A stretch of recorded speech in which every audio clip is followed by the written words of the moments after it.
Welcome to l'Arte dell'Armée, the Bolognese podcast where we discuss the intricacies of the Bolognese tradition. Today's guests are Jen Landels of Academy Cavalry and Devon Boorman of Academy Duello.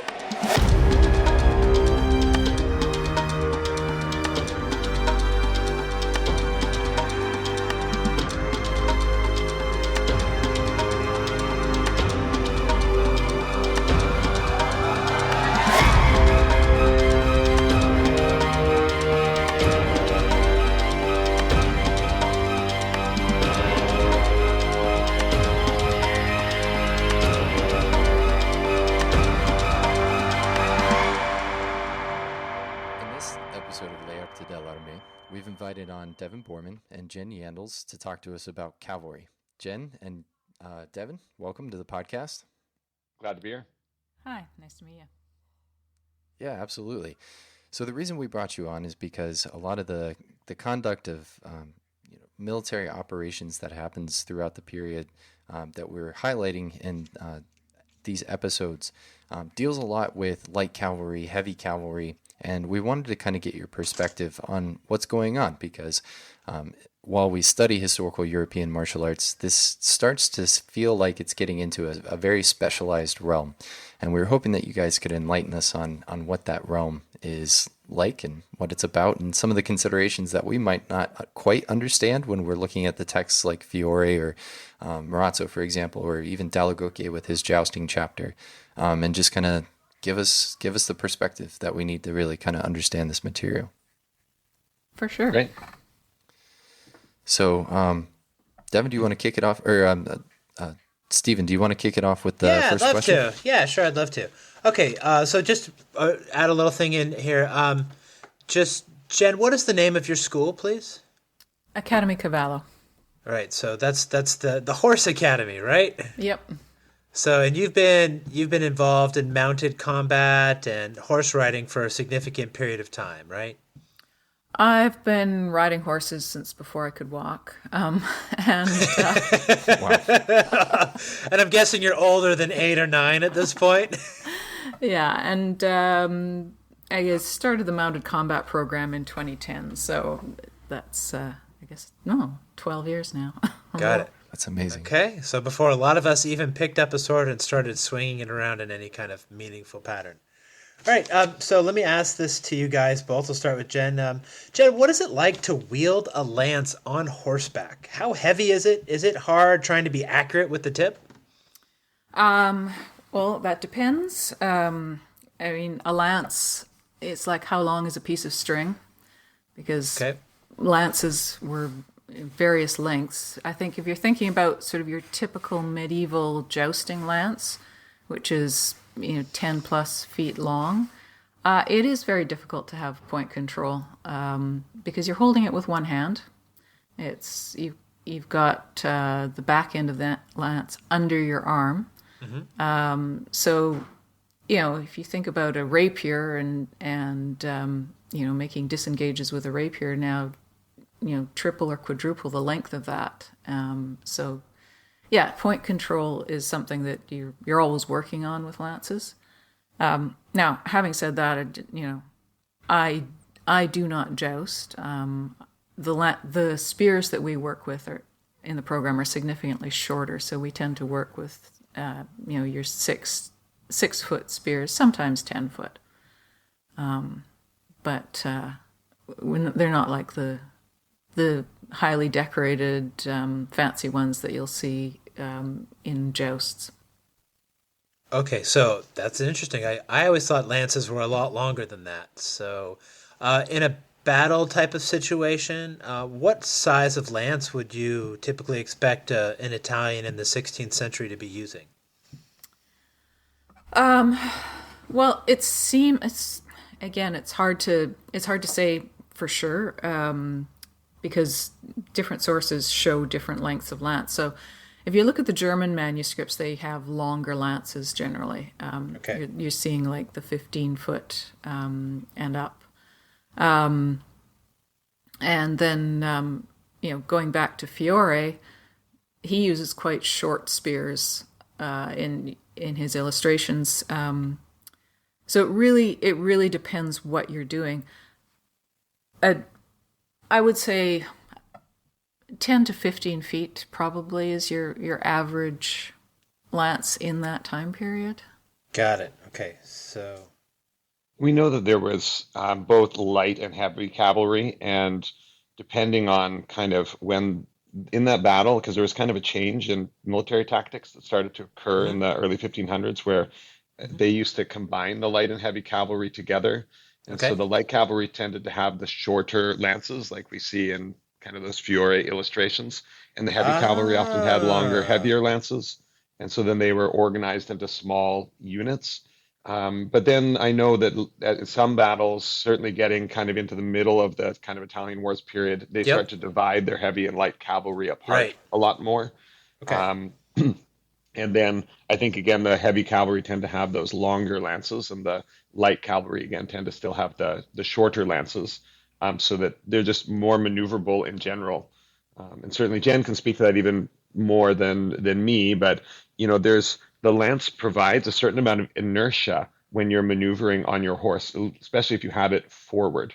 Oh, interesting. And so when you have a long lance, even though you might think, well, if I'm just turning my horse and things, that shouldn't matter. But it has this kind of moment arm, this long inertial arm that you're kind of dragging along with you. It's easier to do that if you point the lance up Okay. to make turns. But there's also lots of techniques involving how you turn your horse around the lance. So you're kind of maneuvering, striking with the lance on one side and then bringing it to the other side, or turning if you want to. You may be striking over behind you. So there's lots of popping the lance up and striking behind you, and then turning your horse around No while fooling. leaving the lance essentially in space in that place. And so Wow. that Okay. really speaks a lot to Okay. the inertia of the lance. Okay. Um, and Awesome. and Jen can speak because she's had some excellent workshops from people who do. There's kind of modern. There's some modern derivations of this lance work, which involves doing equitation, maneuvering your horse around a lance and placing it in the ground and moving around it. These are all like maneuvering and exercise drills around working around this inertia of the lance. And Jen, you can probably chat more about that because you've had a few people come out to teach about that. Yeah, I haven't really had people teaching, but Garrocha is the Spanish style of it's basically dressage, which is moving your horse in different patterns with a lance. So they drag it on the ground, they ride under it, they spear with it, and it actually comes from the cattle herding tradition, because cattle herding in the south of France and in Spain, they don't use a lasso like they do in the Old West. They use a pole, usually with a little crescent-shaped prongs on the end. So, they would have. It's definitely related to the lance and spear work, because a long stick is a long stick when you're maneuvering your horse. Right. But the Garrocha work comes from cattle herding, but it's definitely a useful discipline to do with your horse, for getting you good at maneuvering a spear. But as Devon was mentioning, it's that inertia of the lance is probably the hardest thing to manage when you're first picking up a lance on horseback.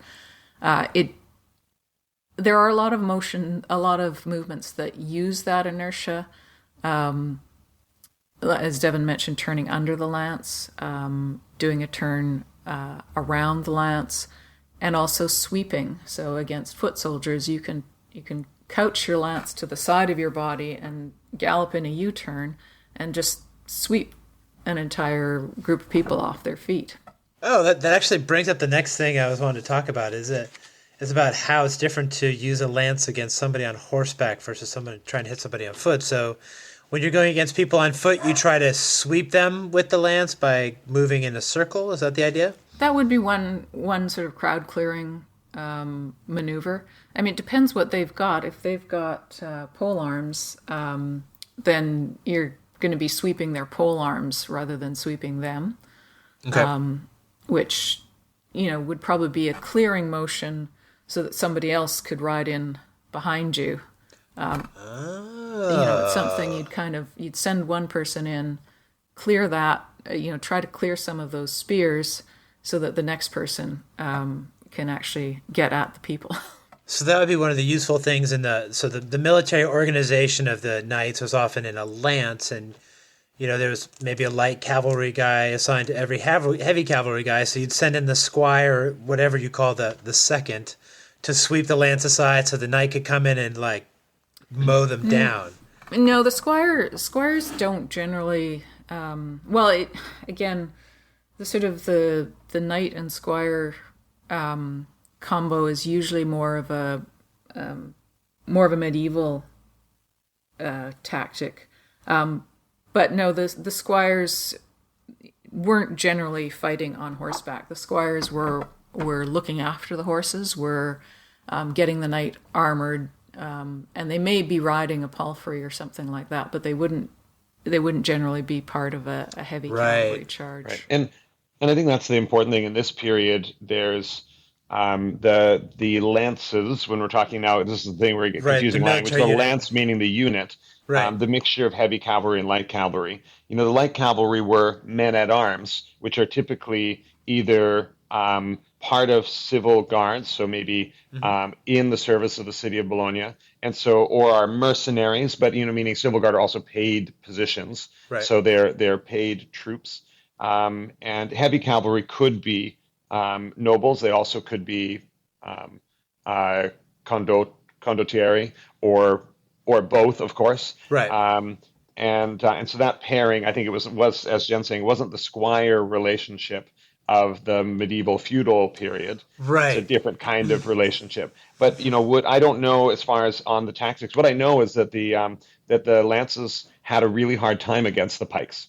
And I think having strategies like sweeping, as Jen's talking about, sweeping the a lance is usually a group of 5 or 6. And so I could imagine that maybe that sweeping tactic might be used by one group to open up for the next lance. Next group to come in. But a lot of the, as far as the reading and things I've done at this time, there's a lot more descriptions of how cavalry units were, who tried to face, initially the Swiss pikes, had bad experiences. They tended to have to run away. Right, and so they start holding their cavalry more in reserve, try to use artillery and things to break up pike units first, right, and then bring cavalry in as part of flanking actions following those positions, or try to get the enemy to expose their own artillery and use your cavalry against the artillery. So using them against either the musketeers or the cannons. That's where you really wanted to apply your cavalry. And then, of course, there was this, kind of cat and mouse game between the pikes trying to defend the artillery. And then, of course, you can't have your pikes ahead of your artillery, so you're having to play some sort of role where the pikes are moving ahead and behind, or your musketeers or your arquebusiers are moving ahead and behind those pike units. And so then it's all about, I think the cavalry are trying to be, and I think this is where light cavalry started to play a bigger role, is separating them as a unit, is they could move more quickly than heavy cavalry units could, and were more maneuverable and could use more hit and run type tactics, and so they could try to make some gains against forces like the arquebusiers and things while they were exposed, and then get out before they had to deal with the pikes.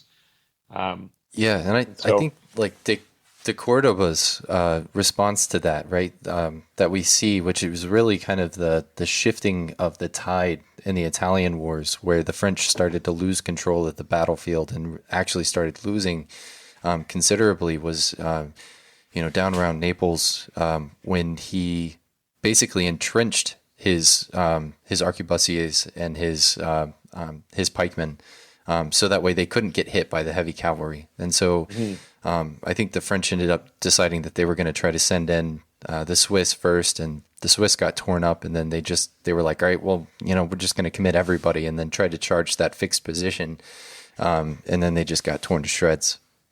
So yeah, it's like constant evolution, right? You start doing something, and it almost feels like, Karl von Clausewitz says that warfare is a duel on a larger scale, and every time I start thinking about these things, it's exactly what I'm thinking about. Obviously it's over a course of 5 or 10 years, but we see this, I've got a counter to your counter, and now I'm going to go with the counter to your counter. And we go through this like evolution and progression. It's really beautiful. All right. Let's get back onto talking about the actual usage of the lances here. So what about carrying a lance? I'm expecting, since it has a lot of inertia, that it's pretty heavy. Is it something that you can ride around with for a significant period of time, or would you pass off the duty of hauling your lance around to somebody else and then get it when it was time to fight? You can carry it around. It is, they had stirrup mounts so that you could carry it vertically. Oh, that's great. You can also carry it over your shoulder. It's quite comfortable. I mean, it's still heavy, but you can carry it backwards over your shoulder and rest your arm over the back end of the lance, over the butt, and it balances quite well. But that is one of the squire's jobs, is to, but again, this is kind of more in the earlier period when you've got sort of the feudal system. You've got a knight with his squire, and he's usually got a wagon to carry to carry all his gear around. Right. So, and again, that's sort of, if you're riding into war, you would be carrying your own lance as you approach the battlefield, rather than try and pick it up at the battlefield. But again, you don't want to carry it for a long period of time. But the stirrup mount certainly helps. Okay. So you think of it, the base of the lance rests in the stirrup mount, essentially by your foot. And so that takes that. And then you can, a lance rest on armor is a place that you can allow the lance to be at rest. So you, again, don't have to be handling it. You can be reining your horse while you do it. I think an important thing here when we talk about lance, or, Italian lanza, is kind of this word. We often think now when people think of lance, they really think of medieval tournament jousting lances. Right. And this is a very purpose-built weapon for jousting tournaments. Right. And so the battlefield lance is a different kind of beast. It's not made to shatter as a medieval tournament lance is. It doesn't have a big fist at the end of it. It has a point on it. And so then we have different lengths of them, and they don't have, you think of like that medieval tournament lance, like we do have, like in the German manuals, you do see the hand protection around the base of the lance, but then you also see in some manuals no protection at all, just a spear. And of course, again, the Italians would have called both of those things lanza. They just would have said one was like a heavy or longer lance, and the other was a shorter lance. And so, when we think about lance and we're reading about lances, even the spear you fight with on the ground is called a lance, right? Right. It's very frustrating. So, right. So it's like now we've made this distinction between these words, and so I think it's important that it's difficult to know when we look at these things how long or heavy those lances were. And certainly my impression of them, and Jen probably may have some more ideas on this. My impression is that they were not they were not built in the same way. They weren't heavy in quite the same way that the tournament lances were. Okay. Nor balanced in quite the same way. Again, because the point of a spear is quite different than the way that the medieval jousting tournament lances are. And it does change the implications of things when you're not going to necessarily break the point. When you're using it, so that's something that you have to consider in spearing somebody on the battlefield. That there's a consequence to that. Right. Like, how would you keep it from getting stuck into somebody after you hit them? Sometimes you can't. Sometimes you have to let go, and there goes your spear. Darn it! Yeah. Sometimes bye lance. Like that's really the best thing is you're going to leave it in that person, not like jousting tournaments kind of come from exercises of being brave enough to face the point. Like part of the jousting tournament idea is I want to face a point at me and not be, the worst thing you can do is try to dodge with your body. Actually, in a lot of ways, dodge with your body. You could take yourself off your horse, or your horse could just respond to you. And if you're in a lance, a group, and you suddenly start like veering because you are turning your body, and Jen will comment more on how horses respond to your legs and how you're moving your upper body and things. Well-trained horses, you're going to be a problem in your unit. So the jousting tournament is about developing the bravery to face the point of another lance that you are not going to block in certain circumstances, meaning there are techniques for blocking with lances and parrying. One thing I think Jen and I talk about when people ask us, do you guys do jousting? I think, well, at least my stock answer is, we like to block the opponent's attacks. So that's why we are doing something kind of different. But there's certainly lots of situations where you will not have the capacity to block all the points that are at you. So you need to be able to keep your seat, which is the kind of riding term. And then the other is to be able to keep your seat while you strike something else with the point of your spear or lance, so that itself doesn't take you off of your horse. And so that's a lot that needs to be coordinated. And that's, of course, again, the fact that you're going to lose your lance or it's going to be broken is the reason also that cavalry units carried other weapons with them. Right. So I know that in this period, too, that a lot of light cavalry units carried sabers. So my guess in some of the writings I've had is that those are curved cavalry-type swords. And then we know certainly that some of the heavy cavalry carried side swords. What we would think, straight-bladed, cut and thrust rapiers as secondary weapons. Okay. So let's talk about when you're on a horse and the guy on the ground has a pointy stick of one variety or another, and you're riding at them. Can you set that stick aside with your lance in order to hit them? You can try, but the problem is you have one hand on your lance and he has two hands on his stick. Ooh, that's cheating. Or even if cheating. he has one hand, his stick is shorter, so he's not presenting as long a lever to you. And you're presenting a huge long lever to him. Yeah. Okay, so there's no horsey. There's no. Well, some of those guys on the ground had pretty long sticks. You look at some of those drawings, like even one guy on the ground with a stick, you can ride around. The problem is when you get a bunch of guys who stay together and don't move. So I can go faster. But even still, the guy on the ground has the benefit of being able to pivot. So human beings can pivot on the spot. Horses are less maneuverable. So it presents all sorts of problems. And even if he doesn't have a dozen guys beside him, you can gallop around behind. There are techniques. To be honest, if I was facing somebody on the ground with a long pointy stick, whether it's a spear or halberd or whatever, I would actually rather have a sword against that. Really? Because unless my lance was significantly longer, if I had a very long spear that I could get past him and he can't reach me, that's one thing. But if our weapons are about the same length, I would rather have a sword, because then I have something with a crossguard that I can actually pick up that his weapon with and ride through and get, you just pick that spear or halberd or whatever up on your crossguard and keep riding through. Oh man, I would have never thought of that. What a great insight. Thanks, Jen. That's really cool. All right, so that could maybe also explain why there was such a growth in light cavalry as the pike became more prominent, because it was better to have more light cavalry guys with swords that were able to deal with these people than heavy guys with lances that cost a lot more money. And the light cavalry also had short spears.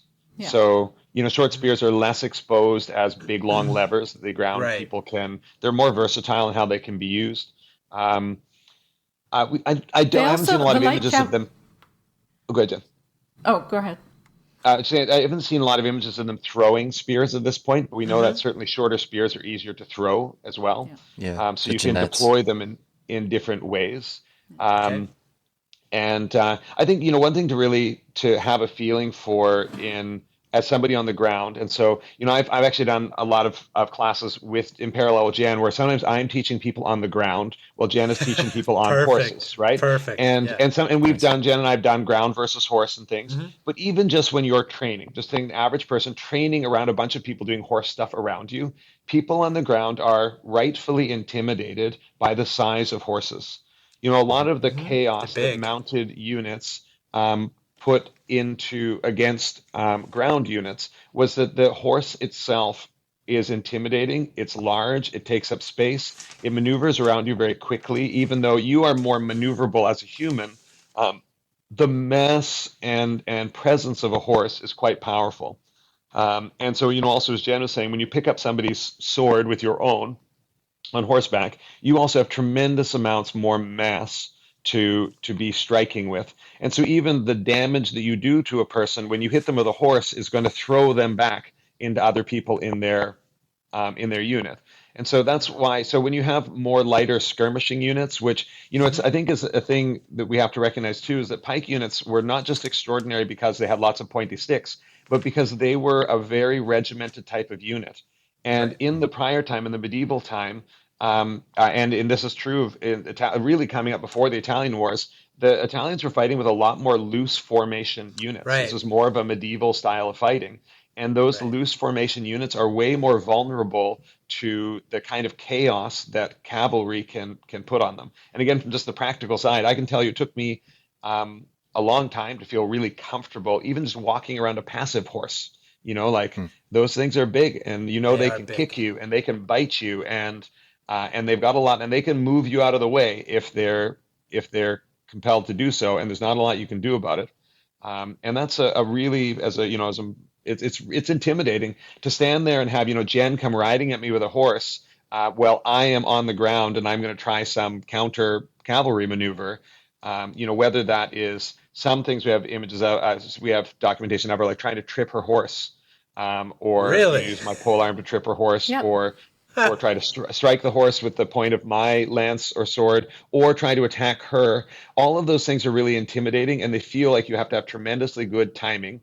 And it's hard to judge, when Jen's riding at me, yes, I have a sense of her line, but she can still move. And, me dodging out of the way, I have to really dodge at the last moment if I don't want her to counter that dodging movement. Right. And so all of that takes a tremendous amount of presence of mind. And I think that's one of the things that from a martial arts perspective, you've got a tremendous amount of presence, and we know how powerful that is in a duel. How somebody coming with a lot of presence can be very powerful. Right. If you just multiply, the horse is a presence multiplier. It's a presence multiplier. I love that analogy. And don't forget the height as well. Yeah. Never mind the mass and the ability to step on you.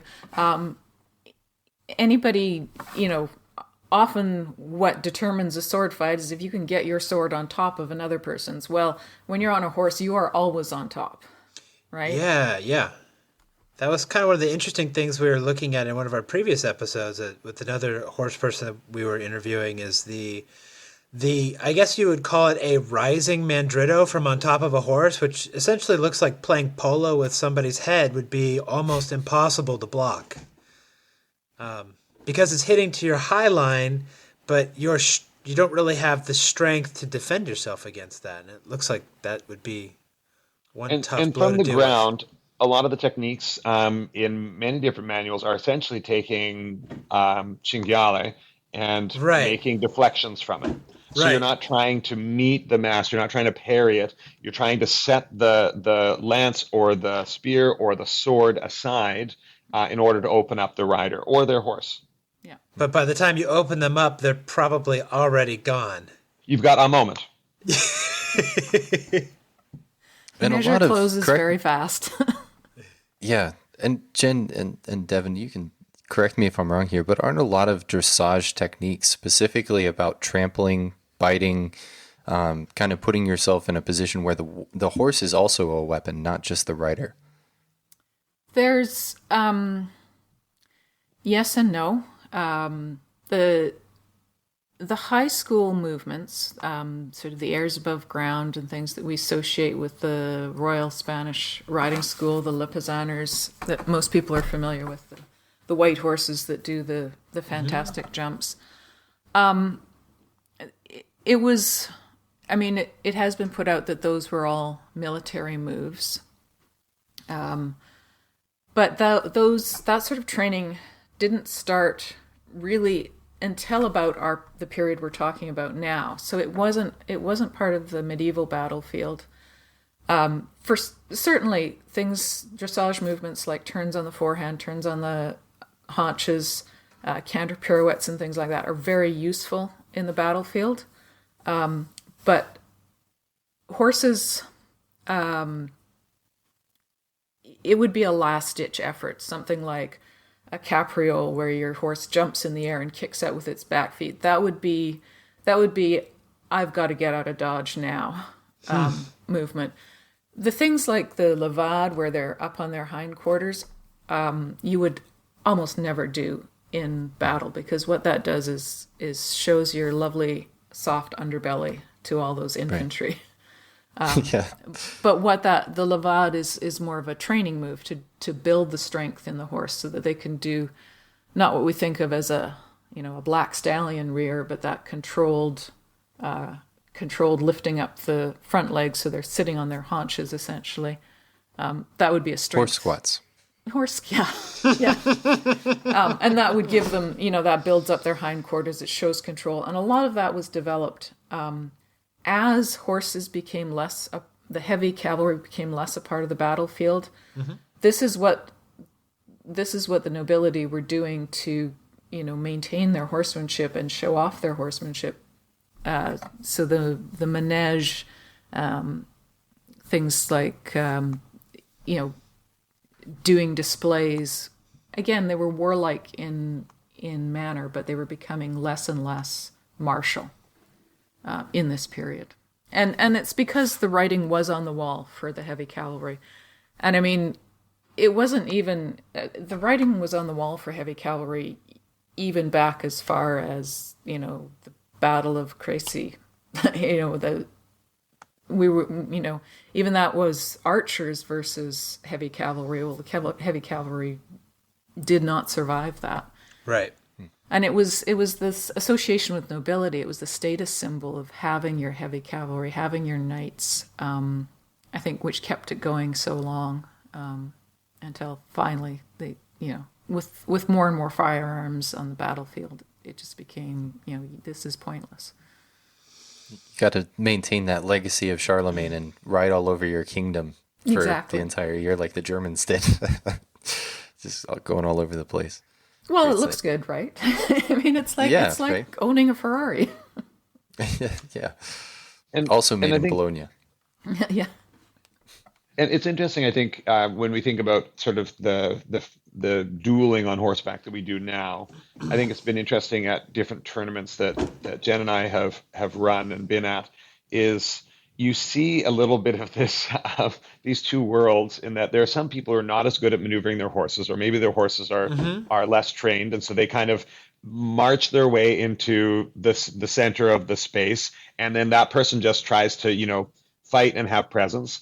And then there are good people who are excellent in equitation, and they dance their way around the outside of that other rider and try to just kind of enter and exit.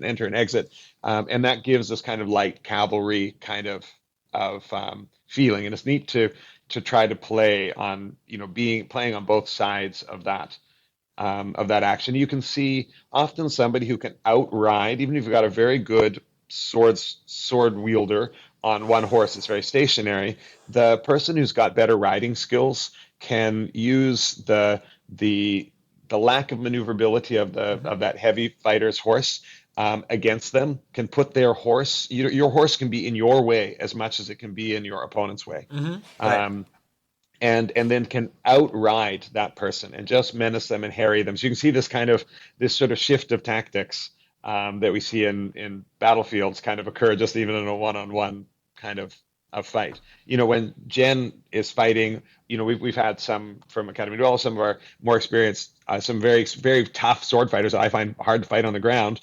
And, Jen will just outride that person And so she never has to face their direct strength. Maybe they've got longer reach or whatever. Well, Jen can use her maneuverability to always place herself in a position of advantage. And that's, again, that kind of a desire of light cavalry, is to just be constantly maneuvering in such a way that you place yourself in a position of advantage, especially over these ground troops that can maneuver but cannot, like moving a pike wall to change facing. We know there's all these cool pike drills and things for doing this. It does take some effort, and good riders can help to menace those groups, can help make some action to at least pin down those pike groups, which is where sometimes we see light cavalry playing that role against pike units.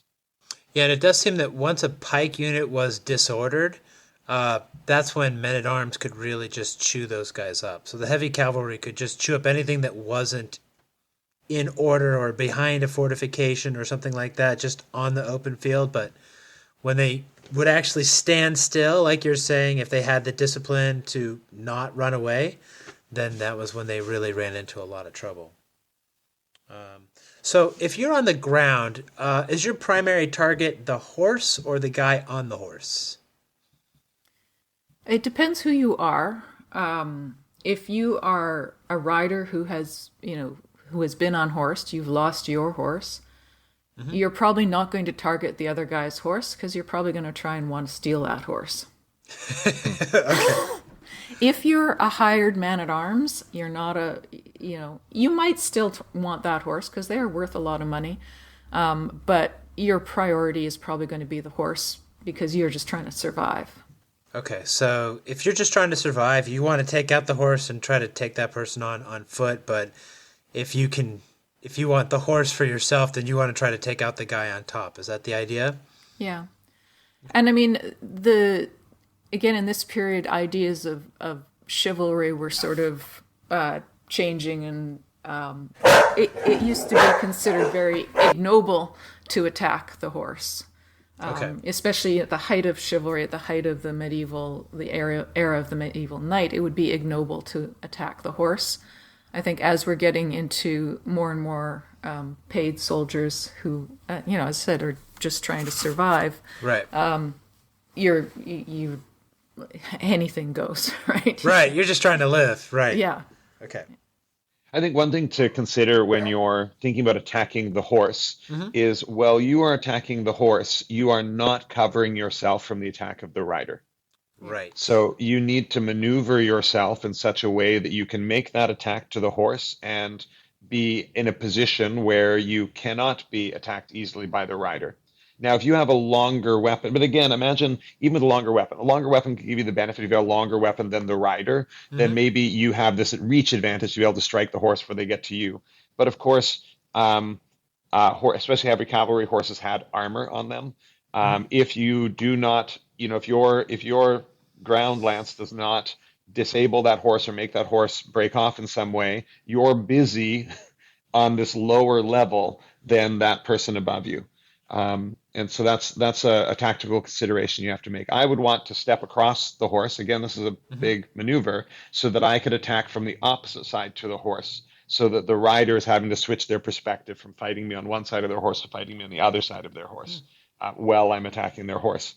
But again, these things are tough to do, and that means I need to have some space to be able to conduct such a maneuver. Right. You'd want to have a shield too. Yeah, a shield would definitely be helpful. even just big fans. Even just a buckler, right? You've right. got that buckler. Anything. You hold that buckler up over your head if you're busy cutting a horse's pastern, or because that's one of the ones that Paulet's Hector Mare shows is cutting the horse's foreleg, injuring the horse, not killing it immediately, but definitely disabling it. But they're doing that with cover. Yeah, and that's a closer, more opportune target that's more likely to do some good tactical damage to the horse rather than just coming into its body. Great. Where the horse is more likely to be armored. So then, if you were in a group, then like one person could then focus on the horse, and the other person could focus on a rider. Is that kind of how you think they would operate? I hadn't ever thought of it in that terms. I mean, usually if you're in a group, you're going to be trying to hold your ground with present that sort of hedgehog, Right. that the rider can't get past. But you certainly could. I mean, you have a bunch of people, you can mob a horse. Your strategy could be somebody to go for the reins. Okay. Because once you grab that horse's bridle, you take away some of the control from the rider. But it's still pretty dangerous. Even say 2 people against 1 person on a horse. Yeah, if you can have somebody distracting the rider, maybe somebody else can come in and stab the horse. But I see you shaking your head, Devon.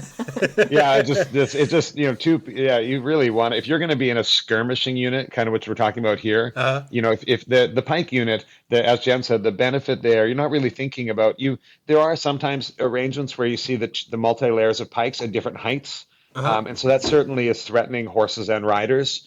But then you're really not thinking what you're thinking. Successful pike units, the discipline there is not that they're all clever tacticians and they're planning with their buddy. Hey, you get the guy on top and I'll get the horse. Sure. It's much more that they have the capacity to hold their ground really well. That they know they need to stay in a particular formation. That they need to hold their ground, and it's also being able. The other discipline, of course, is being able to exchange positions with pikes behind and pikes in front. When people are recovering their pikes and they're casting their pikes, being able to change position with the next group of pikemen who are coming through. Those are the sorts of disciplines that are essential to those units being really successful and being able to turn and pivot. As opposed to these sort of individual tactical disciplines we think of as martial artists here. The type of tactics we're talking about here are kind of skirmishing tactics. And why I was nodding my head is the skirmishers are the ones who had their asses handed to them by cavalry for so long. Right. Because it is very difficult, even if you've got a group of you, against somebody who's moving their horse quickly and violently. Using a horse as a weapon, I think, is not so much these, like Jen was debunking, it's not so much these dramatic, like we see in movies, because they just look cool, horses rearing up and kicking people with their hooves and all that kind of stuff. It's much more just taking space, using your horse to take space and command space. That's really hard to fight against on the ground and really challenging. In the skirmishing unit, the riders, as these teams of 2 people to take up a lot of space, work better as skirmishers than people on the ground do against them. Okay. And so it's, the difficult thing is, you'd have to have 2 people against somebody on horseback. You'd have to be really confident, comfortable characters on the ground, working in tandem, having some sort of strategy, probably having a high comfort around horses acting in these sorts of ways. And then I think even then your chances against one rider are pretty, especially if that rider's kind of circumspect about when they leverage their advantages, if they're not just kind of coming in there chaotically, you're going to have these brief split-second moments to try to enact some sort of plan. And if that rider is good, they're not even going to let you get in a position where one person can grab the reins, because they're going to try to outmaneuver. That's quite a close-up move to get a hold of somebody's reins. And if you're that close to be grabbing reins, you're also that close to be getting stepped on and pushed away by a horse as it wheels. The guy on horse could... Oh, go ahead. Yeah, there's a reason that they still use mounted police for crowd control. Right. Yeah. They're pretty intimidating. Crowds now, and they're letting people get close, and crowds could theoretically grab the reins of horses. But they are... even, I think here's the danger too. If I come up to one side of a horse and I grab and pull on its rein, the likelihood is I'm going to pull the horse toward me. So if I'm not thoughtful about how I'm using that pulling on the rein might very well be the thing that stops me from being able to be effective at the maneuver I was trying to conduct. Did you want to take the next section of questions, Joshua? Yeah, sure. So, now that we've talked about whether or not you would attack the horse or the rider, if you are unhorsed, how easy, especially, we know that armor is a lot more maneuverable. We're not going with this archaic notion of armor where, like, I'm flat on the ground and I'll never get up because I don't have a crane kind of thing. But there is also the impact of you're in a metal suit and you've hit the ground and your entire body has collapsed against this metal from the height of a horse. So once you're unhorsed, is it easy to get up? Is it painful? I mean, obviously it's going to be painful, but or is it game over from Well, that point? I mean, adrenaline is a wonderful thing. And if you're in a battle, you're probably going to try and get up. But yeah, being thrown from a horse, regardless of what you're wearing, it takes the wind out of you. If you're likely to have a concussion, like even if you're wearing a medieval helm is, will protect you from impact, but it won't protect you from the whiplash. I mean, most of the concussion doesn't come from the impact on the ground. It comes from that sort of whiplash of hitting the ground. Even a lot of concussions come from just people clapping their jaw closed really hard. Yeah. Oh, did not know that. Yeah. Yep. So yeah, you're probably going to be concussed. You may not know it. You're going to have the wind knocked out of you. It's going to take a moment. And yeah, adrenaline is, if there's a battle going on, then adrenaline is going to get you up on your feet as soon as you possibly can. But then you're going to be fighting for your life on the ground, presumably. Getting your horse back after that, you're probably not going to get your horse back till the battle's over, if you survive and if it survives. The horse will leave the battle. I mean, some war horses were trained to stay by a fallen rider. This was more in the Turkish tradition, and protect a fallen rider. But in a melee situation, that horse is probably going to be gone, and you're on the ground for the rest of the time. Yeah, horses aren't stupid. Yeah. They know Sorry, where not bud. to be. Yeah. That's really interesting. So, you mentioned the Turkish tradition, and we actually see that start to creep in this, like the development of the historical chronicle, where the Venetians love to hire like Baltic troops. They like to hire the Stratioti, and we actually see Guido Rangone lead Stratioti. And most of their fighting tactics and training came from the Turkish tradition. So this is an off the cuff question, but do you know much about that? Is there kind of some insight that you can give us in that, or? I mean, as far as cavalry goes, the Arab and Turkish world used a lighter horse, especially in the Middle Ages. Their horses were much lighter. So, in the Crusades, it really was heavy cavalry versus light cavalry whenever you had any horse fighting going on. I would imagine there was a lot of cross-cultural influence going on in the development of light cavalry from the Arab world. Yeah, and we see, because the Ottomans also come up from southern Italy as well in some of this period, and so we have like Stratioti and other types of light cavalry. And I know that the Venetians hired them a lot, and then that, I think, is a big thing that sort of pioneers a lot of those sort of light cavalry tactics. And I think that and the pressure of the pike units, because that kind of really develops through that war, I think really forces this move to, one, we've got much better, just a strategic system that's much better against these new advanced types of units. And I also think that, light cavalry are just cheaper to equip as well. Yeah. Yeah, you could get light cavalry, looks like they cost 4 ducats a month, and men-at-arms cost 9 ducats a month. And infantry only costs 3 ducats a month, so... But infantry suck. That's what they cost. Yeah, but you need them to hold the walls and gates and stuff like that. That's right. Because when you don't have good infantry, that's when something like La Mota happens. Exactly. Or Criazzo. And bear in mind, too, when you're talking about light versus heavy cavalry, the type of horse is different. So it's not just how it's equipped. During the Middle Ages, the great horse, which is probably not nearly as large as movies like A Knight's Tale make it out to be. But the horses, that's when the great horse was developed. The horses were getting larger. They were breeding so that they could carry men in armor and wear armor themselves.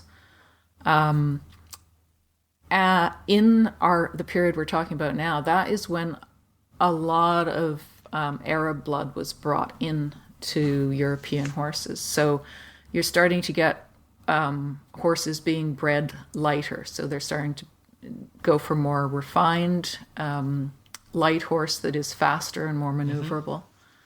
And then, from that, when we get into the 17th century in England, that's where the modern thoroughbred developed, when they really got into breeding much faster horses.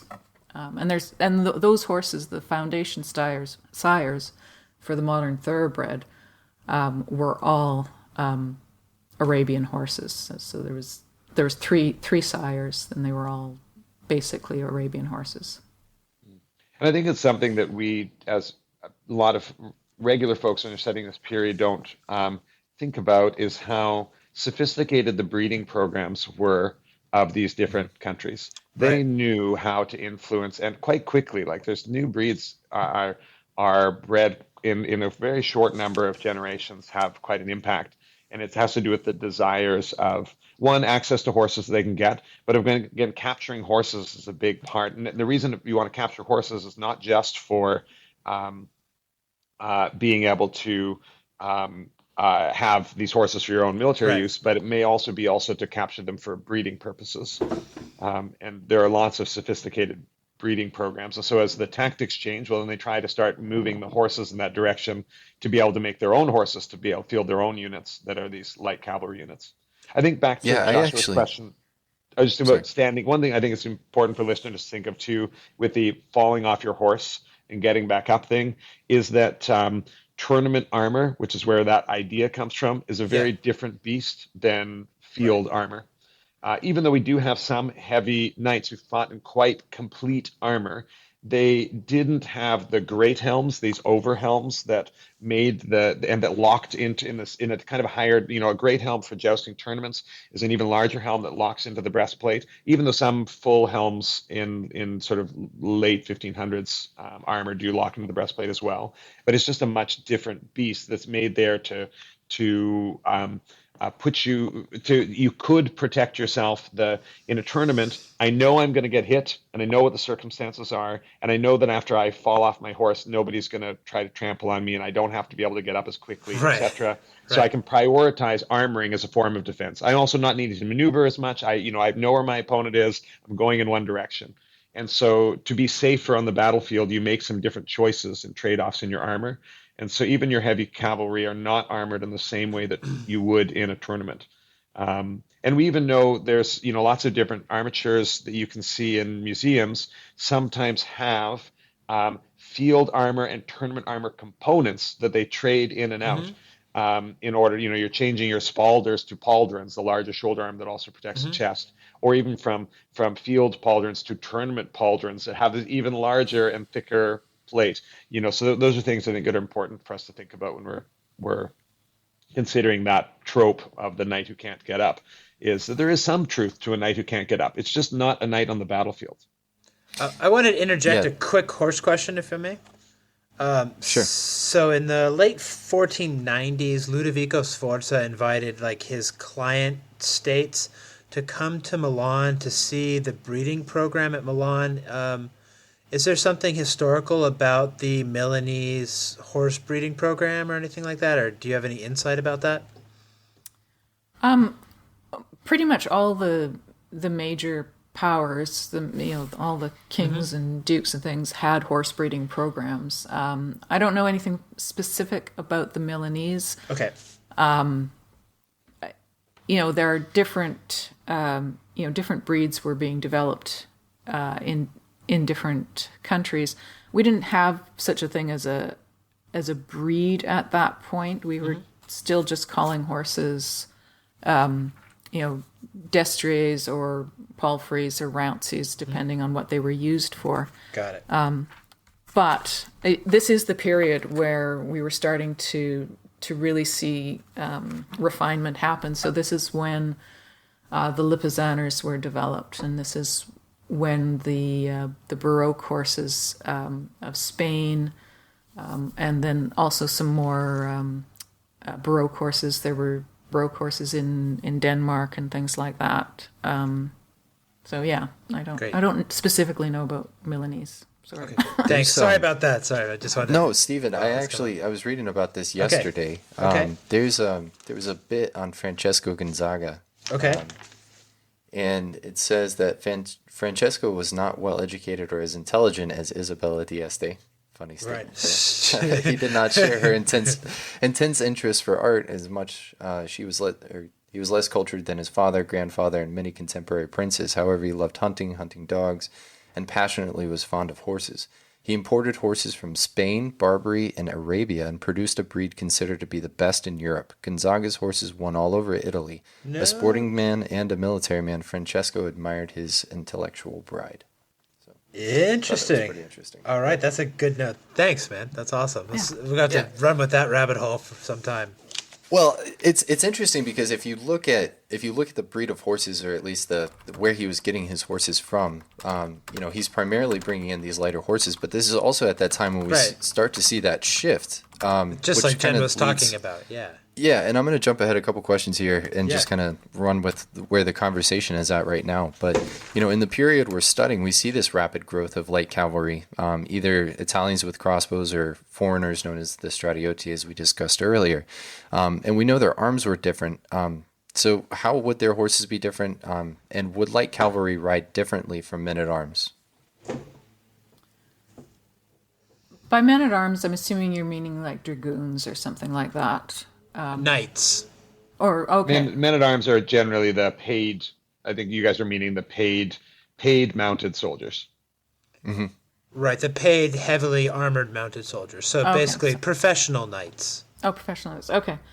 The riding style is often dictated by the saddle. So saddles did change from heavy cavalry would tend to have the larger cantle and pommel, that is the back and the front of the saddle. As we move into this period, where the cantle and the pommel of the saddle both drop, and saddles are getting a little sort of the nobility. The saddles of the nobility, which are the ones that we see on display, are getting fancier. But you will often see in medieval pictures, you'll see the knights with their legs very far forward. And that's the riding style that's described by Dom Duarte. He talks about that particular riding style where you keep your legs forward in the Bravante saddle with a longer stirrup. And then he also talks about the alla ginetta, which is a shorter stirrup. So even at the time of Dom Duarte of Portugal, there were different styles of riding then, and alla ginetta is more suitable to fast skirmishing. So you're looking at shorter stirrups, a more central rather than a braced position, and the advantage of the shorter stirrup is that it does allow you to lift your weight off your horse's back. So again, if you're looking for speed, you can often get off the horse's back and develop more speed that way. That said, we didn't fully develop the 2-point position which is, what you see modern hunter and jumpers use. We didn't develop that until the 19th century.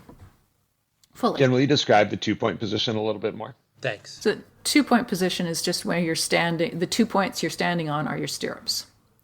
Nothing else is touching the saddle. Or, nothing else has got weight in it. So you're putting yourself above the horse. You're standing in the stirrups as opposed to resting on the horse's back. So it gives the horse more capacity to move its back. It also makes it so the horse can move under you more, as opposed to you and the horse being joined together. Yeah, we don't see any evidence of 2-point position prior to the 19th century. but we do see the shorter stirrup that would have allowed it.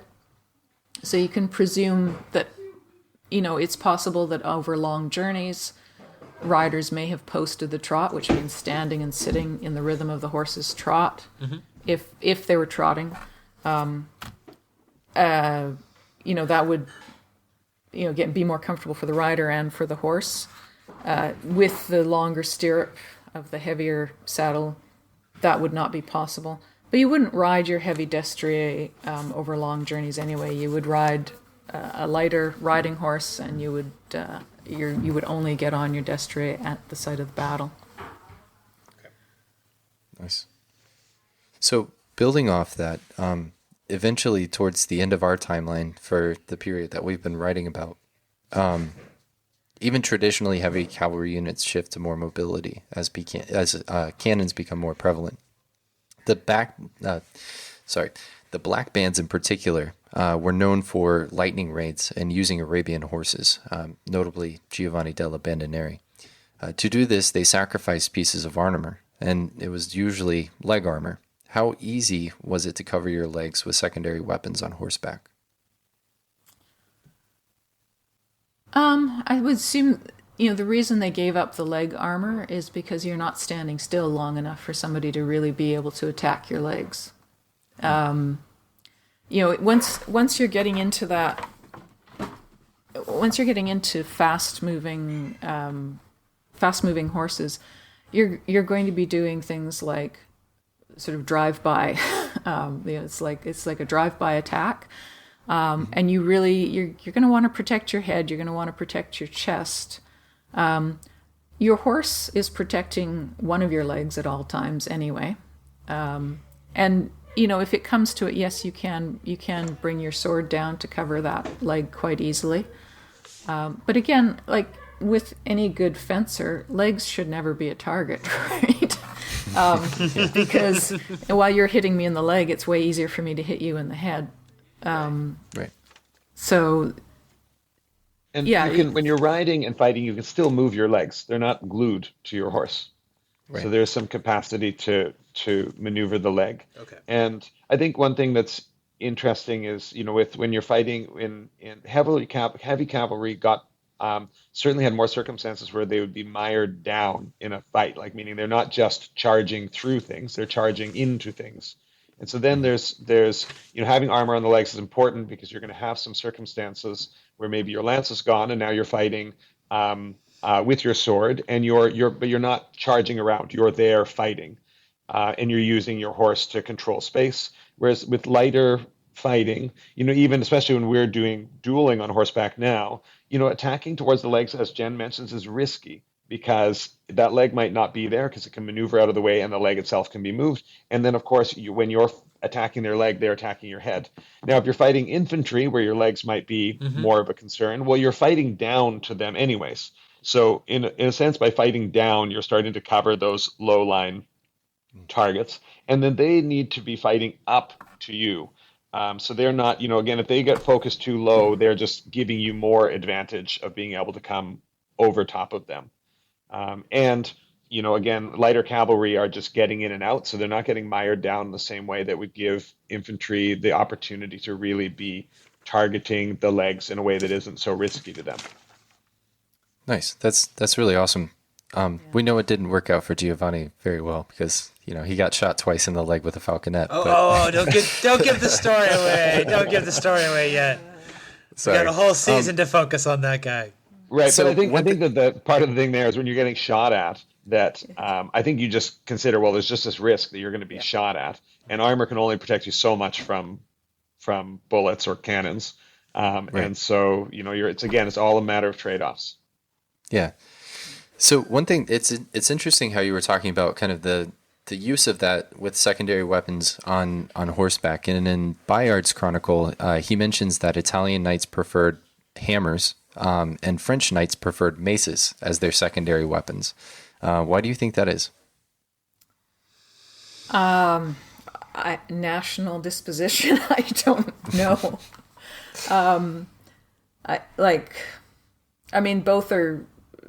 Both are equally effective.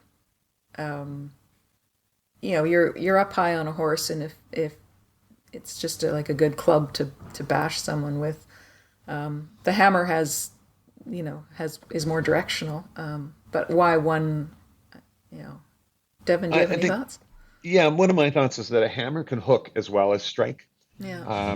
So it's directional. So when something's directional, it does mean that it has a bad direction for striking.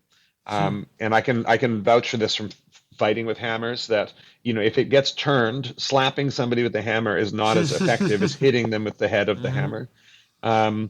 So hammers can hook. Hammers typically had spikes on the back as well. So a hammer was not just the hammer head; it was also the spike end. And so most of the images we have of hammers used are bi-directional.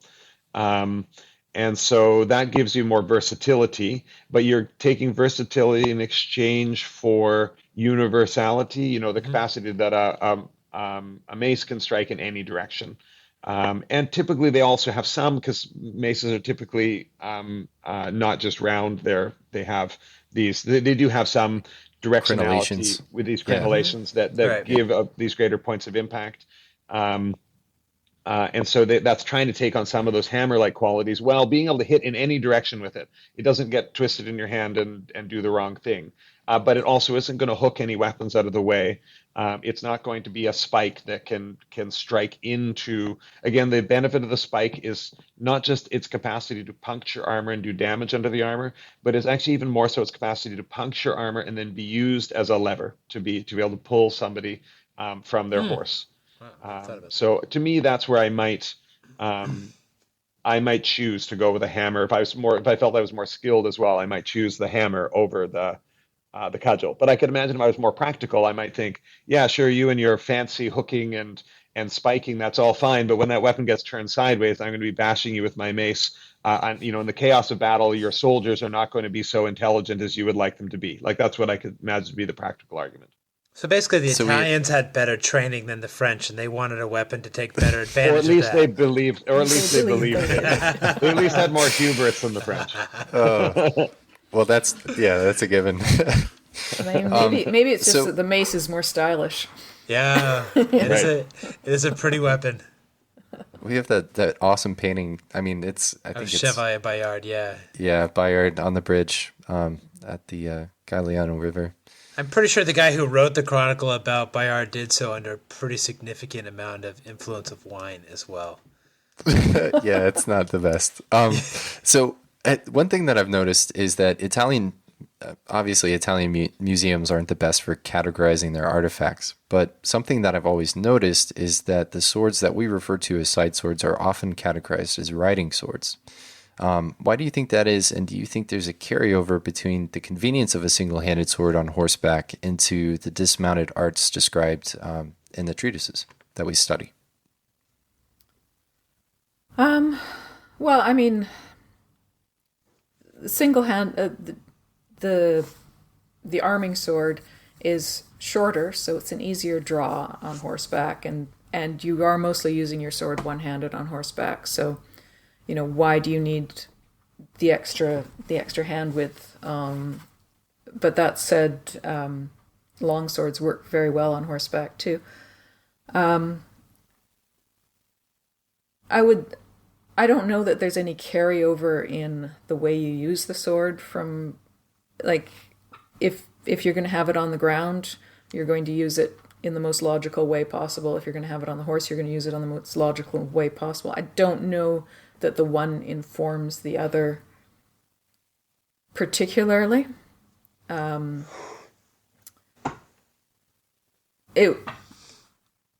Honestly, I like having a long sword on horseback. I like having that extra pommel length. It's really good for hooking and pommel strikes and things like that. But the draw length is significant because you do have to draw under your reins if you're wearing it. And I think also as swords became more, as we're talking about people getting more into status, you're getting the basket hilt handles, you're getting the much more elegant equestrian swords and things like that you see in these paintings going up into sort of the Van Dyck paintings and things like that. So, yeah, sorry, what was the question again? It's gone. So we just see that the Italian museums categorize Right. They categorize what we would call themselves. side swords as riding swords. Yeah. I have some thoughts on this too. I think one is that side sword, like we think of the spada di lato, just means sword, essentially means sword you can carry. Like we use this term side arm nowadays to refer to the pistol that you have with you, right? And so when are you carrying your sword? Well, one circumstance, we know that a lot of cities didn't allow you to carry your sword around with you. And so carrying your sword, the sword that you can have at your side, rather, when it is your secondary weapon, as opposed to having where you have your lance as your first weapon. So I think that's part of why that's side sword and cavalry sword could be very synonymous with one another. It's because of that function. And I like what Jen is saying about, I think there's a shift too, in that when you are part of the advantage of the long sword, the longer handled sword from horseback in the medieval period it is heavy cavalry fighting in armor. And so the versatility of the longer handled sword has a tremendous number of benefits. It can be used, as Jen mentioned, hooking with the pommel. So there's a bunch of disarm techniques that are single-handed disarm. So you can be reining your horse with your left hand, and yet coming around and hooking the wrist and stripping the sword from the wrist, pinning the sword against your chest, and disarming the other rider. And a lot of this is predicated on the use of the pommel. There's a lot of pommel play. But this is also fighting against other people who are in armor. So just whacking them with your sword is not as effective. So you're using this greater utility of the weapon. You can, in a press, if you needed to, or if it just happens circumstantially, if you've dropped your reins, you can still use the weapon two-handed. And that can be a benefit for power and leverage and for both defense and offense. But then as people are less armored, it starts to make that versatility is less important. And so you can have a weapon that doesn't have the same powers against somebody in armor because you're not always fighting against fully armored people. And so then I think you get these gets more orientation towards single-handed swords, again, for fighting from horseback. And a lot of the people who are going to be wielding swords are people who are also on horses. They're the more expensive soldiers. The wealthier people are the ones with swords. So again, I can see this association between mounted people and swords, partly just because of class distinctions and economic distinctions as well.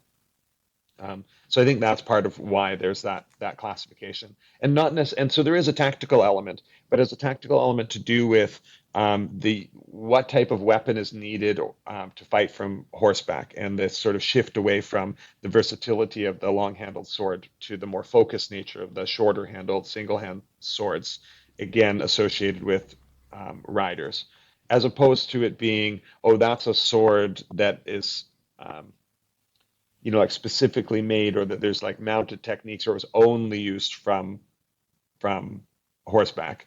Just the person who might also be fighting with it from the ground, they also own a horse, as opposed to that being. So I think that's the alignment, perhaps. Thank you. Yeah, that was really interesting. Stephen, do you want to pick up with the archery questions? Yeah, that sounds great. So we want to start talking about some archery stuff, or archery actions from a horse. So first and foremost, what's it like to fire a bow from a moving horse? First of all, we shoot bows. We don't fire them. Right. Because that comes from firearms. Yeah, unless you don't have it anymore. Yeah. Then so a typical bow, like a horse bow, is a shorter bow that fairly light poundage, and you basically have to drop your reins in order to use it. That is something that requires two hands, and you generally set your horse to cantering, and then you start shooting. My experience is typically with Hungarian horse archery, just because the Robert Borsos, who's done a lot of clinics for us, comes from the Hungarian background. But it's fairly similar across the world, and in the only difference is in the draw type. But yeah, no, it's super cool. It sounds fun. It's not, and there weren't a lot of European horse archers, or the Western European horse archers. That came mostly from the steppes. The Hungarian tradition. There were Asian horse archers as well. For the most part, people who had actual bows, as like long bows or short bows, would ride to battle and dismount to use them. The exception probably being crossbows, because there were mounted crossbows. Right, so that's actually maybe the next thing to talk about. So I suppose you shoot a crossbow rather than fire that as well. How is it different shooting a crossbow than a regular bow on horseback? Well, once it's loaded, it's pretty much point and shoot. You can't use this. Well, if it's a super heavy crossbow, you do need to still use two hands. You need that other hand to support the weight. Okay. There were lighter bows, and there were actually stone bows. So in the Musée de l'Armée in Paris, there's a beautiful stone bow that belonged to Catherine de Medici, and it was a hunting weapon. What is a stone bow? So instead of shooting a bolt, it shoots a stone, and often, I guess, bullets as well. So steel ball or lead balls or whatever sort of shot you have. But yeah, it works exactly the same way as a crossbow. It just doesn't shoot a bolt; it shoots a stone. And that one is. Oh, go ahead, Jen. I was saying that those are quite small. They're definitely one-handed, so that you can have it loaded. You would need to load it with two hands. You have it loaded, and then you can shoot with one hand. And one thing you were going to comment on, Jen, I think you were just about to say too in that regard, is there's different ways that crossbows are loaded. One is bracing with one hand and drawing the string with the other. Another is a crank that draws back the string. Right. And the third is a stirrup that you put your foot in to load it. And I think, from horseback, I think that's the loading process that's the difficult part with a crossbow. Is that, I think you could, depending on the style of stirrup you could have a stirruped crossbow, and you could drop it down to your foot and load it along the side of your horse. Which I think might be easier than managing the loading in two hands. And certainly you can have a heavier crossbow, whereas one where you're actually loading the string while holding the bow with the other hand, it can't be as strong. Can't have as high a poundage of draw weight. And that's one of the benefits of a crossbow, is the power that it can have. Right. Although, again, the benefit from, like the Hungarian style archery, often this is kind of aimed around very light cavalry. You can hold arrows in the bow hand, and then you can draw them from the bow hand directly onto the string and release them. So you can actually carry, I feel quite competent I feel quite good that I can hold 6 arrows. Robert can hold about 16 in his bow hand. I think 17 is his record. Right. That's insane. Yeah, so it's a crazy, and there's a way you do them. There's sort of a pattern, a spiraling pattern you put them in, so it's easier to draw. You're not having to sort them out. You're just able to draw them working through that spiral, and you're holding them between the different fingers of your hand. So you're essentially holding the general sort of beginner part is you're holding 4 arrows. So you've got your 4 fingers of your bow hand that are ahead of the bow, at the back of the bow, and so you've got in your index finger you have 4 arrows. Under your middle finger and your ring finger, you have 4 arrows that are against the bow itself. And then you have another collection of 4 arrows under your pinky fingers. Your pinky finger and your index finger are extended, so the arrows come along the back of those middle 2 fingers. So that's how you can have 12 arrows. And then it's, partly being able to just have more arrows in each of those slots. And the benefit of that over having a quiver while you're riding is that in a quiver, the arrows are bouncing around on a horse. So it actually makes them almost completely unmanageable to get at. And if you have them strapped down in some way, then they're harder to extract. Whereas having them in your hand allows them to have some stability, and they're right where you need them, right on the bow, essentially able to draw. Either in some styles, the arrow is pulled right onto the side of the bow itself, and then right to the string, drawn and released. And in the style that Robert teaches, you draw back, you come against the string, you then come to the other side of the bow, and then release and draw. So you kind of have a pull back, enter back in, pull back, draw, release, which is there's a benefit to putting the arrows a little more accurate when you put it onto the opposite side of the bow. So it's in between your body and the bow versus on the left, being farther, on the left, versus being on the right, farther from your body when you're releasing it, where it's a little bit more capable of falling off of the bow when you're shooting. Now, again, the other benefit of crossbows other than higher poundage is the thing that we just talked about there is a higher skill situation. Right.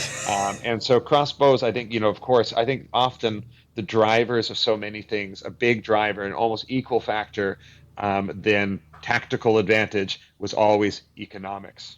Right. And so having the thing that you could put in more people's hands with less training.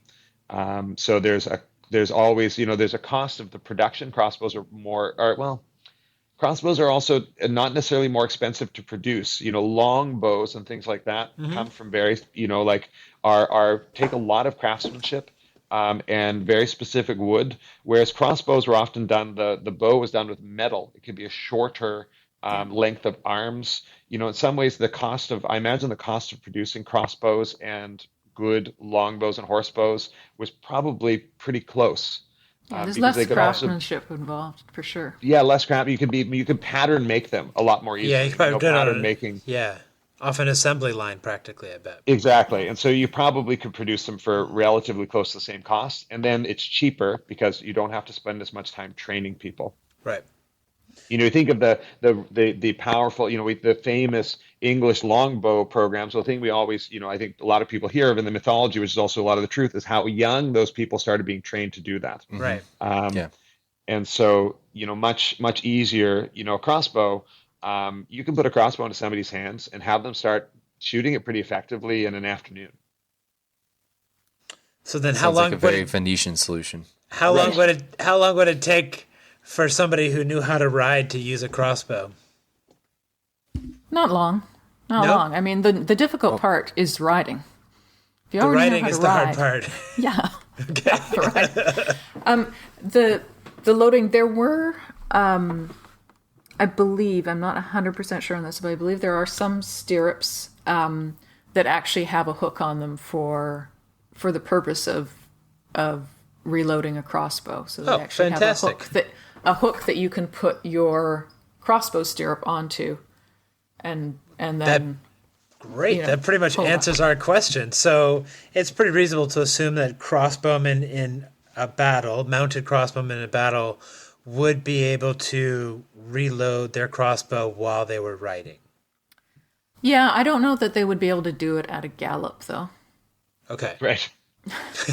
which is what a horse archer can. So, horse archer using a traditional bow can reload at a gallop. Whereas, I think it would be more a case of, you load up, you've got a bolt, you gallop past, you shoot that bolt, and then you circle back, reload, and then circle back again. Because they also, in this period, light cavalry also had pistols. So they would often have a pair of pistols, and they're actually called horse pistols, with a big ball on the end, and they would do that ride past, shoot, both shoot one or both of their pistols, stick them back in their belt, and then they've still got a pair of clubs to use when they need to use, and when they have no ammunition or no sword. So I think a crossbow would be used in the same way. There's again not a lot of. There's a picture in Talhofer of mounted crossbow. Okay. You don't see a lot though. in your. Yeah. In this time period, they're the main form of cavalry that you find in Italy, and it's so sad that we don't have more information. Hey, Before we Devin. get to the next question, I need to run. I've got to go teach some sword fighting. Oh. So no.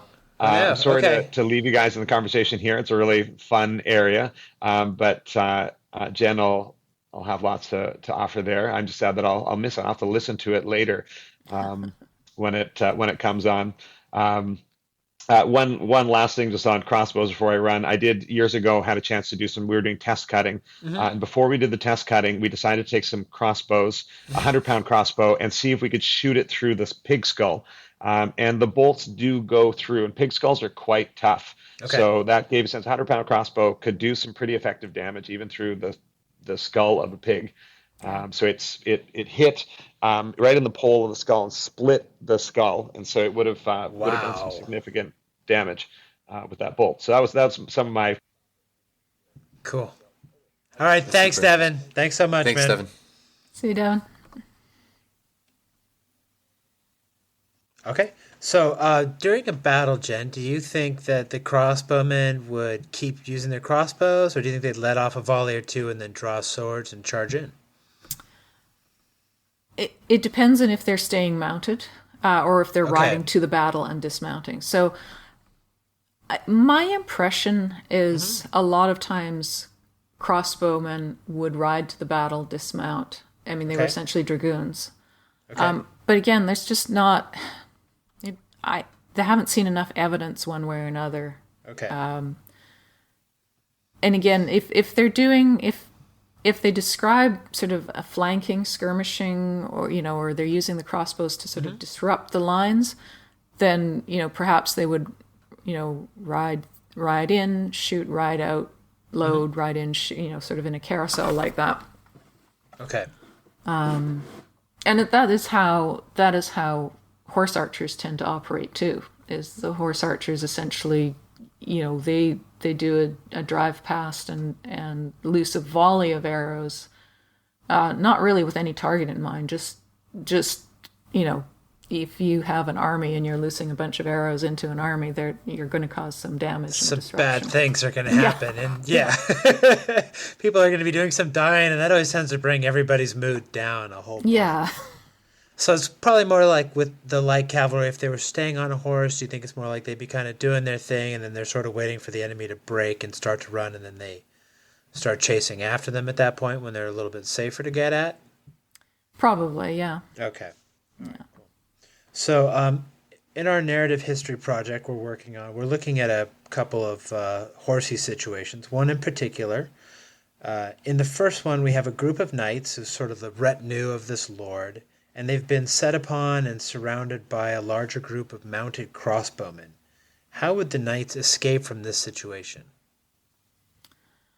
So they've been surrounded? It looks like they've been surrounded. So there's this lord who's having to go back and forth between his camp and the city, and there's a group of people that want to capture him, and so there's a swampy area that would have offered a lot of hiding places, and so we're guessing that, they kind of come in from this hidden area and sort of surround them as they're riding to keep them from going away, because it's a much larger group. Well, the horses don't do well in swamps. Okay. That will slow them down. That will bog them down. Okay. So anytime the footing is not clear, then you're going to be slowed down. To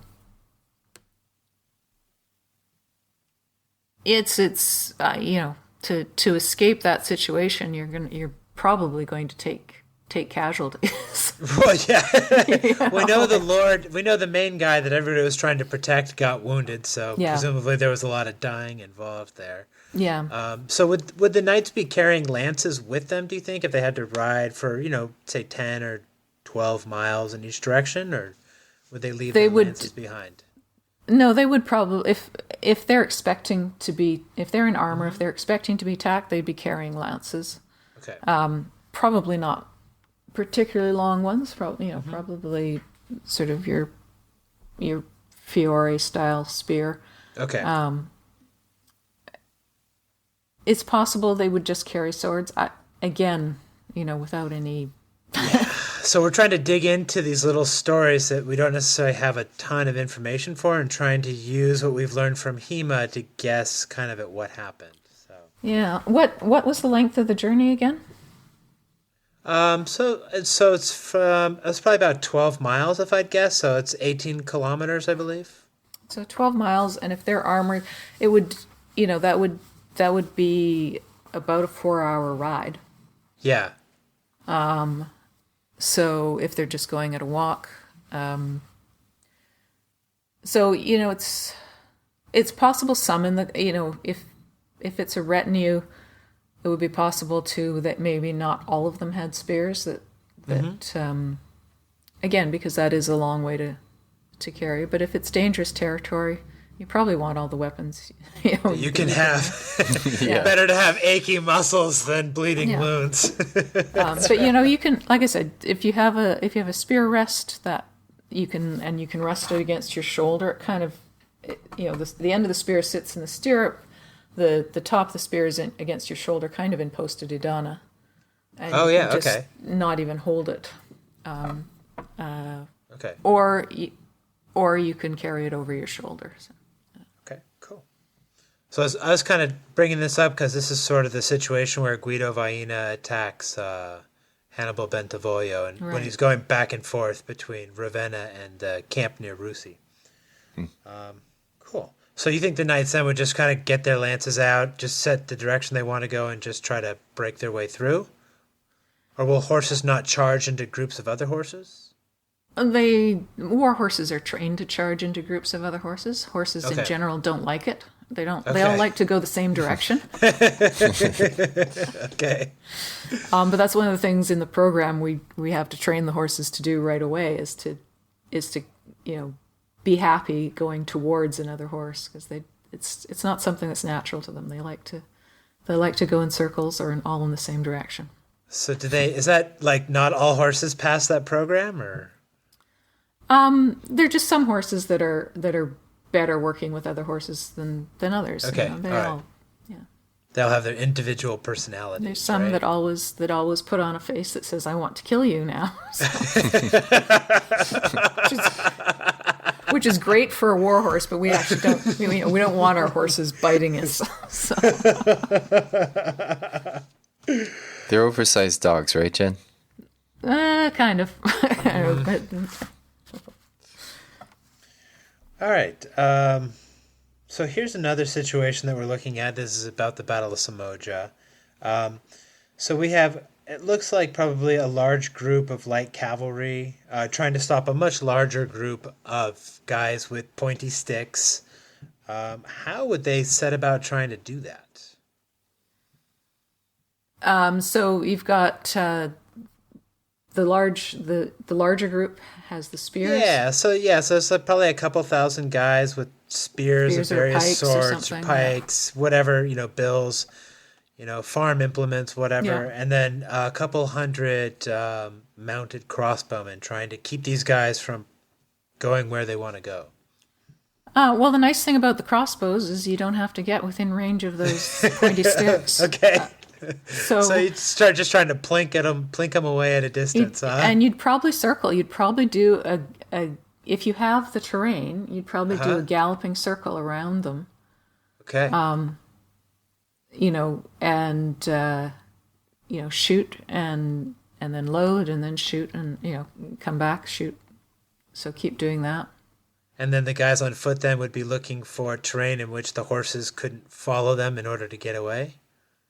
Well, the problem is, I guess when you run out of bolts, you've got a problem. Depending how many bolts they have. Right.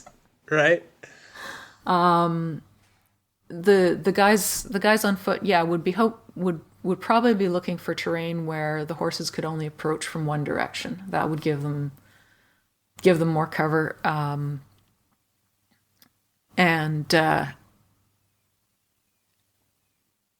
kind of wait till the horses, till the horsemen use up their bolts. Okay. Yeah. All right. So Mostly they're just trying to keep going and look for some better dirt to walk across. Yeah. Okay, cool. I think that covers all our questions. Did you have any more, Joshua?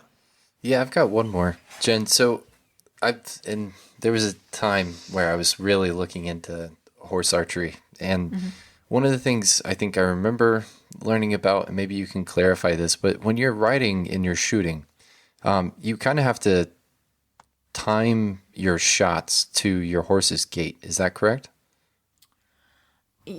You don't have to.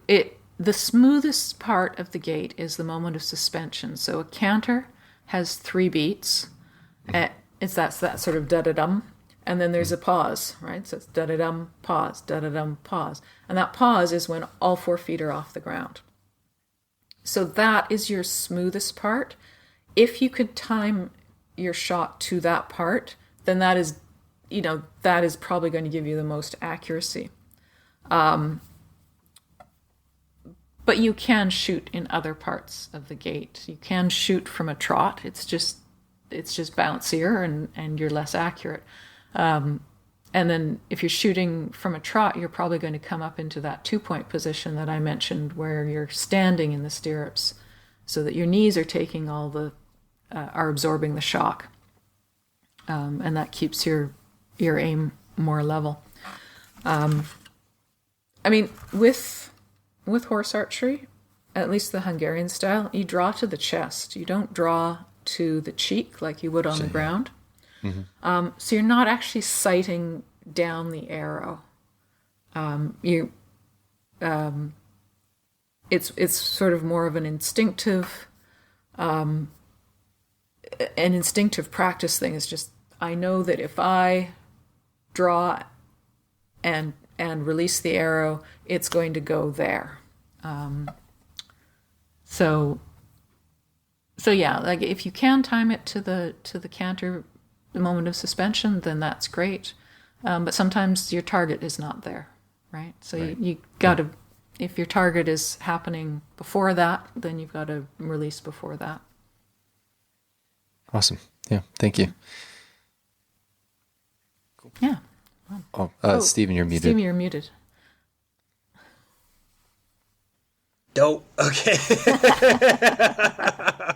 Well, Jen, thanks so much. I really loved that class. That was probably my favorite class at the event. You missed a really fun one, Joshua. They had like wooden horses on wheels that we were pushing around. Oh, that's awesome. I mean, that's Dalagokie's advice, right? I didn't know that. Yeah. Yeah, he tells you if you want to learn how to joust and you don't have a horse, to basically create a rolling mount that you can use. And you can learn all the principles of jousting from your wooden mount that you create. So I got to get a couple of cheap bicycles and weld them together then and put a seat on it and see how that works. Exactly. It was a ton of fun. Oh, I'm all glad right, you great, enjoyed Jen. Thanks so much, Jen. Hopefully, that was awesome. we'd like to get you back maybe in February. We want to get a little bit more on the horsey side and Sure. about horse care, because there's a big story where we're trying to figure out whether somebody sabotaged somebody's saddle or whether they or whether the horse just farted and the saddle wasn't put on tight enough at the beginning, and that's why this guy fell and got captured. It could be either, but yeah, no, I'm happy to come back on. Awesome. All right, awesome. Cool, Jen. Thank you, Jen. Thank you so much. It was a pleasure.